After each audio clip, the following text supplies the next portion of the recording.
नमस्कार शेतकरी बंधूंनो, आज आपण जिल्हा मासिक चर्चासत्र अंतर्गत मोळी या परभणी जिल्हा गंगाखेड तालुक्यामधील मोळी या गावी आलेलो आहोत आणि इथं आपण बघत आहोत की या शेतकऱ्यांनी फार चांगल्या प्रकारे BB4 यांनी लागवड केलेली आहे आणि BB4 लागवड केल्यामुळे यांना एकरी जवळपास 21 किलो बियाणं लागलेलं आहे। त्याच्यामुळे याचा अर्थ असा आहे की तुम्हाला जे आपण पारंपरिक पद्धतीमध्ये जवळपास 26 किलो आपल्याला एक बियाणं लागते, त्याच्यामध्ये आपल्याला जवळपास 4 किलो बियाणं कमी लागलेलं आहे। म्हणजे BBFचा एक याच्यामुळे BBFमुळे एक आपल्याला एक बियाण्याची बचत होते।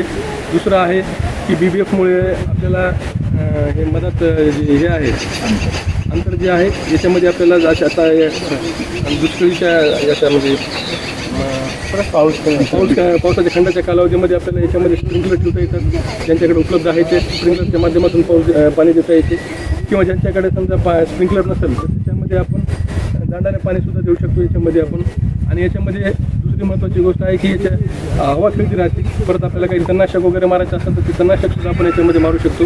तर या BBFचे आपल्याला खूप मोठे फायदे आहेत। आणि आता ही स्टेज जी आहे सध्या पिकाची, याच्यामध्ये आपल्याला पीक जर तग धरून ठेवण्यासाठी आपल्याला पोटॅशियम नायट्रेट म्हणजेच आपल्या 13-0-45ची 1% आपल्याला फवारणी करायची आहे। 1% फवारणी म्हणजे आपल्याला 100 ग्रॅम 10 लिटर पाण्यामध्ये मिक्स करून त्याची फवारणी केली तर जवळपास आपलं 8 दिवस हे पीक चांगल्या प्रकारे तग धरू शकते।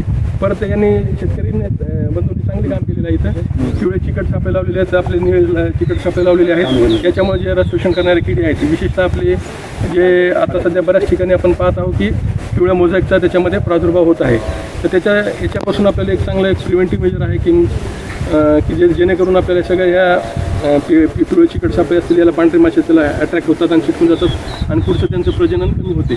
परत याच्यामध्ये आपल्याला बरेचसे दुसरे कीटकनाशकमध्ये सुद्धा आपण जे म्हणजे हे करतात सेंद्रिय पद्धतीने करतात त्यांनी निम्मा आर्क मारू शकतात, दशपर्णी आर्कसुद्धा त्याच्यात आपण फवारणी करून मारू शकतो। किंवा दुसरं मग आपल्याला आता या स्टेजमध्ये समजा बऱ्याच ठिकाणी शेंगा लागलेल्या आहेत तर त्याच्यामध्ये आपण थोडंसं लॅमडावालं जे कीटकनाशक आहे ते थोडंसं टाळायचं आहे।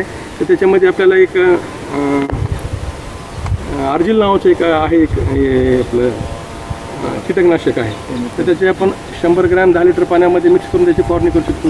मी काही कोणत्या कंपनीचा प्रचार करत नाही आहे, परंतु शेतकऱ्यांना साध्या भाषेमध्ये समजा म्हणून ते आपण सांगितलेले त्याच्या घटकाचे।